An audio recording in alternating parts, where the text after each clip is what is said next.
Fame can bring you everything, but it can also take away everything you never knew you would miss.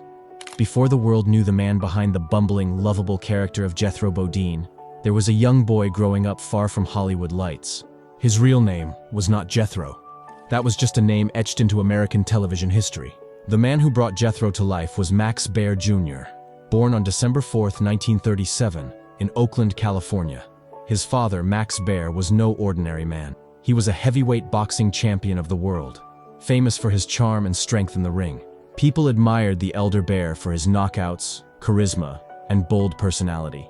But behind that larger-than-life image, young Max Jr. was just a child trying to find his place in a world that already had a giant shadow cast over it. Growing up, Max Jr. lived in the glow of his father's fame, but it was not always easy. Expectations were high. People assumed that he would follow in his father's footsteps, maybe into the boxing ring or another place where fame came naturally. But Max Jr. had different dreams. He loved to perform. He loved to make people laugh. While other boys in the neighborhood played sports, he would entertain with impressions, jokes, and silly characters. One of those characters would later become the most memorable of his life. Max was smart, surprisingly smart, in fact. He earned a bachelor's degree in business administration from Santa Clara University. He did not jump into acting straight away. For a while, it seemed like he might settle into a quiet, professional life. But destiny had other plans. He was not meant to sit behind a desk. He was meant to be in front of a camera. What no one knew back then was that this quiet boy from Oakland, with the heart of a clown and the brain of a scholar, would one day become a household name. He would play a role that millions loved. A backwoods cousin with a goofy grin and a heart of gold. But that journey had not started yet. We will uncover the early struggles Max Baer Jr. faced in a cutthroat Hollywood industry, the auditions, the rejections, and the unexpected twist that landed him the role of a lifetime. The journey from Max Baer Jr. to Jethro Bodine was anything but easy. Hollywood is not kind to dreamers, especially those trying to escape the shadow of a famous parent. After graduating from Santa Clara University, Max moved to Los Angeles with ambition in his suitcase and rejection just around the corner. In the late 1950s, Hollywood was bursting with fresh faces and fierce competition. For Max, doors did not swing open. In fact, many stayed tightly shut. Casting directors looked at him and saw the son of a boxer, not an actor. He was often told he was too tall, too goofy-looking, or just not right for the part. But Max did not give up. He believed that one good role could change everything. To support himself, he took up odd jobs and appeared in small roles on TV shows like Maverick, 77 Sunset Strip, and Surfside 6. These were not glamorous roles, but they gave him something priceless experience. He learned how sets worked, how directors thought, and how actors survived between gigs. Then came the moment that would define his entire career, an audition for a brand new sitcom called The Beverly Hillbillies. The show was about a poor backwoods family that strikes oil and moves to Beverly Hills. It sounded ridiculous to some, but Max saw something special. He auditioned for the role of Jethro Bodine, the dim-witted but lovable cousin with big dreams and a bigger appetite. Max nailed the part. Not because he was actually slow-witted, far from it, but because he understood how to bring warmth and charm to a character many might laugh at. The producers were blown away. Suddenly, the struggling actor was on his way to becoming a TV icon. When The Beverly Hillbillies premiered in 1962, it was an instant hit. Max's portrayal of Jethro had audiences roaring with laughter. He played the part with such innocence and perfect timing that people could not get enough. But while Jethro Bodine was climbing trees and counting his imaginary IQ score on screen, Max was wrestling with something deeper off-screen, the fear of being typecast. By 1963, America had fallen in love with Jethro Bodine. Week after week, millions tuned in to watch the hillbilly clan fumble through life in Beverly Hills. Among them, Jethro stood out not for his smarts, but for his unforgettable charm. He dreamed of being a brain surgeon one day, a double knot spy the next. He wrestled bears, practiced karate, and mispronounced everything with a wide-eyed grin. And Max Baer Jr. delivered every line with comic gold. The Beverly Hillbillies became a phenomenon. At its peak, it was the #1 show on television, drawing in over 60 million viewers per episode. It was not just popular, it was cultural. People dressed like the characters for Halloween, quoted their catchphrases, and laughed at the wild contrast between rural simplicity and high society Beverly Hills living. Max Baer Jr. was now a star. But with fame came something Max never expected: entrapment. The role that had brought him success was now beginning to cage him. Directors did not see Max anymore. They only saw Jethro. Offers for new roles dried up. No one wanted Max Baer Jr. the actor. They only wanted Jethro Bodine, or worse, they wanted someone like Jethro Bodine. Max tried to break out of the mold. He studied filmmaking, wrote scripts, and even took a shot at producing. But no matter how hard he pushed, the shadow of Jethro followed him everywhere. He had created a character so believable, so iconic, that it swallowed up the rest of his career. Behind the scenes, Max struggled. He was grateful for the role that gave him fame, but it came with a heavy price: creative suffocation. In interviews, he would later say that being Jethro meant he could not be anyone else. Still, Max did not give up. He knew his talent went deeper than a single role. And so, with quiet determination, he began to step behind the camera to find freedom not as a character, but as a storyteller. Fame may fade, but the stories it leaves behind often linger like whispers in empty halls. For Max Baer Jr., the man forever remembered as Jethro Bodine, that whisper became a haunting echo in the form of a lonely house, one that would later be described by fans and locals alike as abandoned, forgotten, and eerily symbolic. In his later years, Max moved away from the glamour of Los Angeles. He settled in Nevada, far from the Hollywood spotlight, where he had once tried to develop a chain of Beverly Hillbillies-themed casinos. The idea was bold and personal, an attempt to reclaim his identity, to turn nostalgia into business. But, like many of his post-Hollywood ventures, it did not fully take off. Behind the business talk, though, lay a quieter truth. Max was aging, and though he still appeared at fan conventions and interviews, much of his life was lived in private isolation. Rumors began to swirl about the house he lived in, a modest property with chipped paint, overgrown weeds, and fading shutters. Drone shots and curious visitors described it as abandoned, though in reality it was more neglected than truly empty. The truth was far more emotional than sensational. Max Baer Jr., once the star of America's favorite sitcom, was living in a home that felt frozen in time, not just physically, but emotionally. It was filled with mementos of the past: hillbillies memorabilia, old scripts, family photographs, and trophies from his father's boxing days. Friends said he never let go of the legacy, but he also never moved beyond it.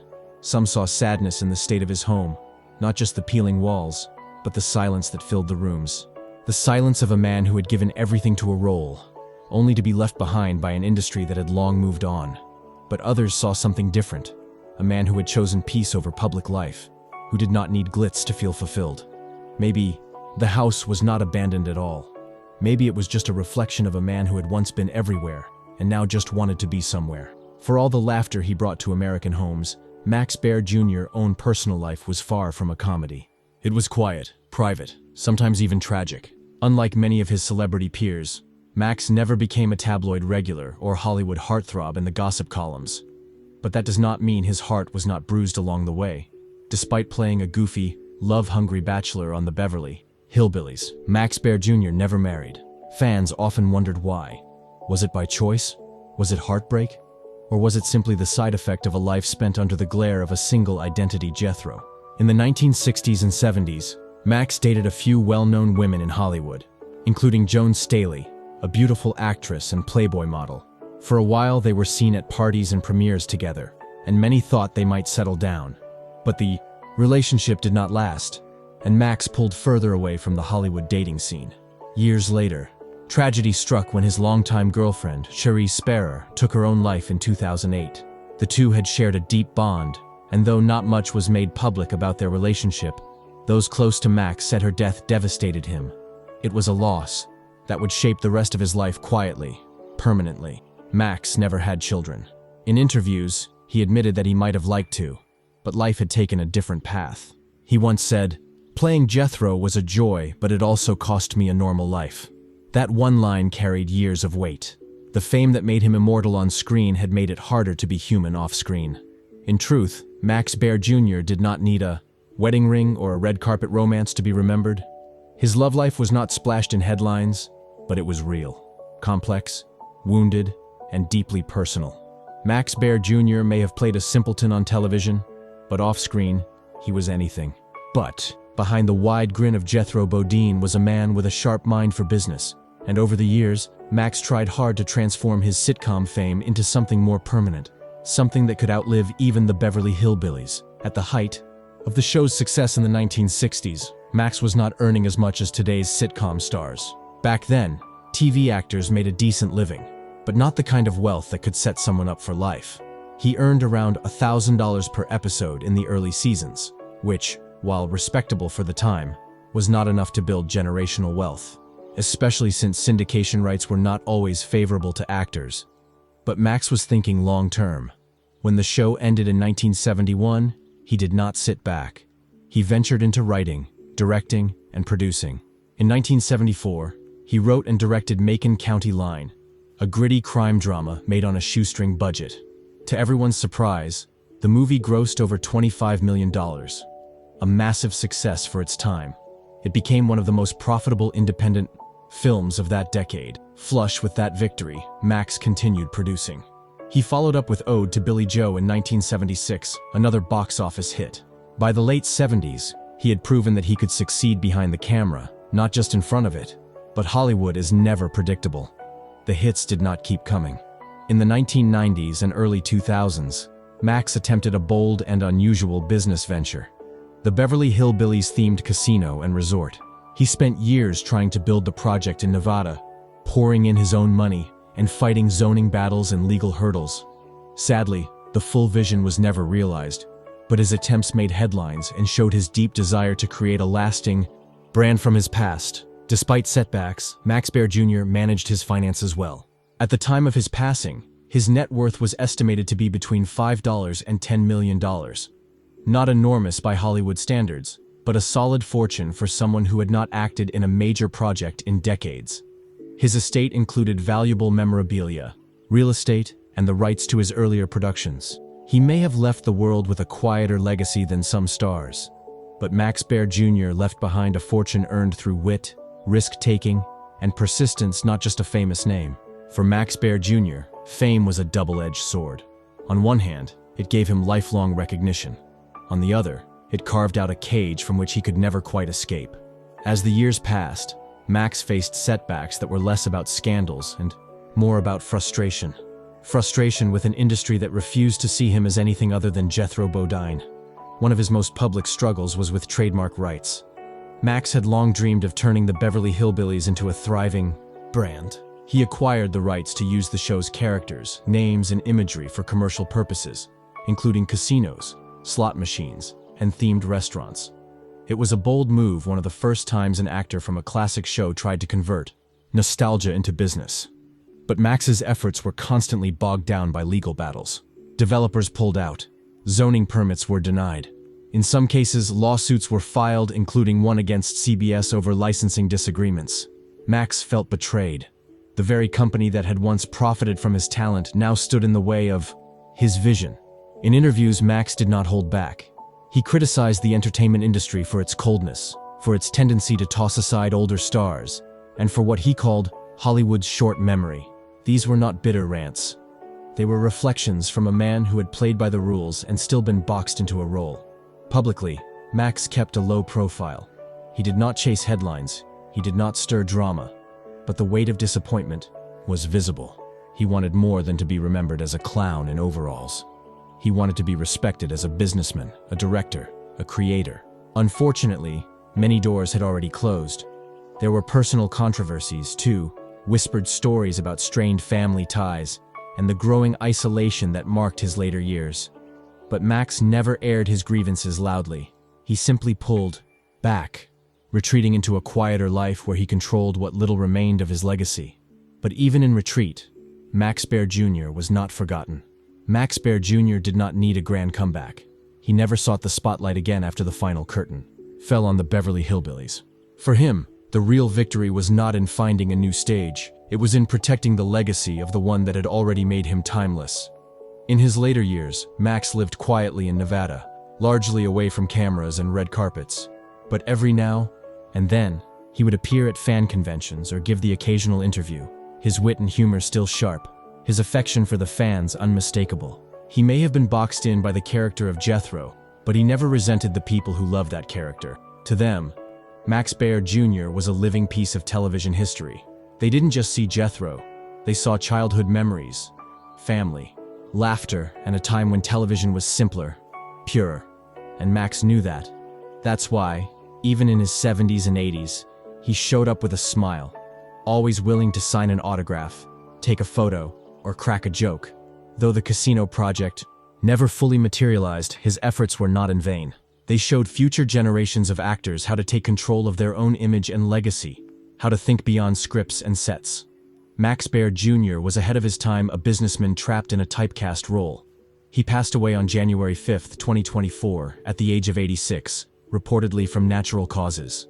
There were no dramatic headlines, no Hollywood ceremonies, just quiet tributes from fans who remembered the laughter he brought into their homes. Some media outlets used his real name, some used Jethro Bodine, but all of them agreed he was unforgettable. Today, his legacy lives on in syndication reruns, fan pages, and YouTube tributes. Kids who were not even born when the Beverly Hillbillies aired still laugh at Jethro's antics, proving that some characters and some actors outlast time itself.